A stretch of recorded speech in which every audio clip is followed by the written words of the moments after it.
Susan Cain's book, Quiet, was a catalyst for the introvert movement that helped bring awareness towards personality types with a greater need for solitude and less stimulating environments.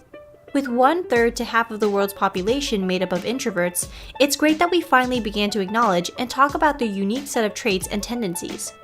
Along with introversion, sensitivity has also made the headlines and been widely discussed. The personality trait was first researched by Dr. Elaine N. Erin in 1991. All of her important findings have been published in various articles and in her book, The Highly Sensitive Person. Although it's a trait being acknowledged more, Erin states that sensitive people are still often considered the minority of the population. She emphasizes that culture plays a large role towards how sensitivity is valued. Erin writes, "In culture where it is not valued, HSPs tend to have low self-esteem. They are told, don't be so sensitive, so that they feel abnormal. We want to raise this issue and help promote more acceptance towards highly sensitive people." Approximately 70% of the introverted population is made up of HSPs. Not all introverts identify as HSPs, but there seems to be an overlap between the two traits that's too important to ignore. Here's 8 signs you're a highly sensitive person. Number 1. You feel deeply and tend to be more emotionally reactive. Have people often called you deep when you provide your insights? Then you may be an HSP. HSPs tend to feel things more deeply and are more naturally inclined to react emotionally towards situations. Dr. Ted Zeff, author of The Highly Sensitive Person's Survival Guide, writes, "They like to process things on a deep level. They're very intuitive and go very deep inside to try to figure things out."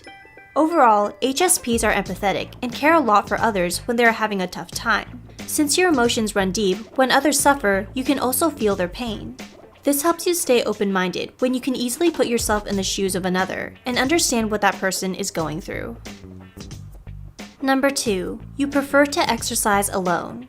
Highly sensitive people often avoid team sports because they are uncomfortable with an audience watching their every move. According to Dr. Zeff, the majority of HSPs gravitate towards solitary sports, such as running, hiking, and bicycling. This allows time for you to reflect and get away from overstimulating environments as you simultaneously work on reaching your fitness goals. However, in some circumstances, HSPs may enjoy playing in team sports if they are brought up by a parent who provided a supportive environment that made it easier for them to get involved. If you were encouraged by a nurturing family and good friends, then you may find yourself flourishing in team sports too. Nurturing one's sensitivity is the key to helping them grow comfortable with activities they may not be naturally inclined to enjoy, because it allows them to feel safe to take risks. Number 3. It takes you longer to make decisions because you are concerned about making a wrong or bad decision. When you're sensitive, it takes you more time to make decisions, even though there may not be a right or wrong one. For instance, it may take you longer than others to choose what you want to eat from a restaurant menu. This is because you have a tendency towards weighing all the options that are provided. Even if you already have a good idea about what you want to choose from the menu, you can't help but think about the what-ifs and explore the possibility of other dishes based on their descriptions.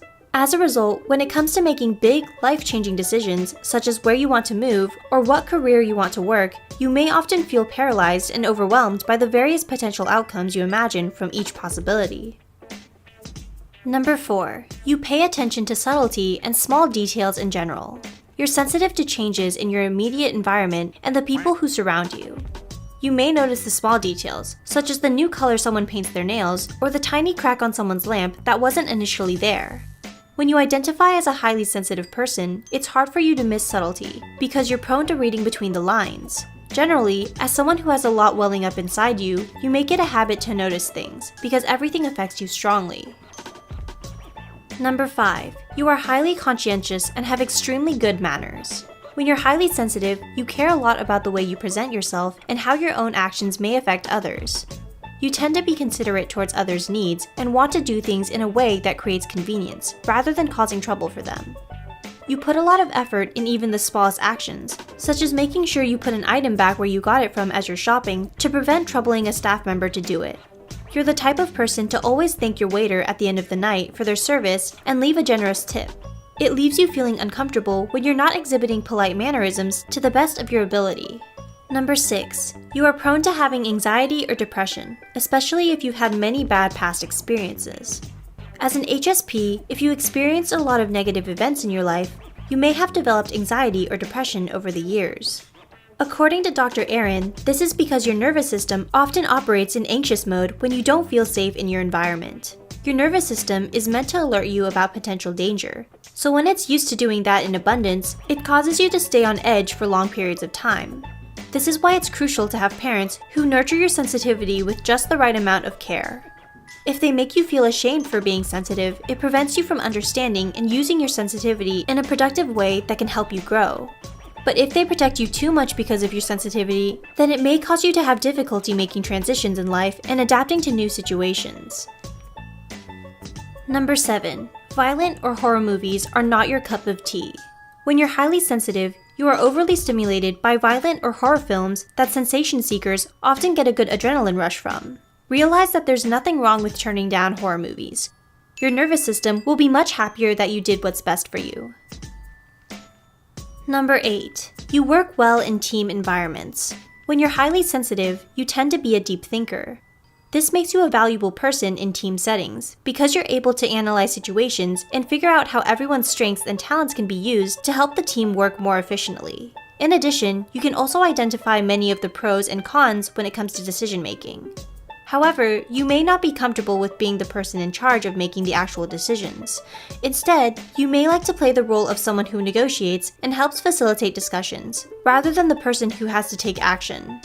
Still, with the right amount of encouragement and good practice, HSPs can make exceptional leaders with their ability to empathize with their coworkers and having an open mind when problem solving.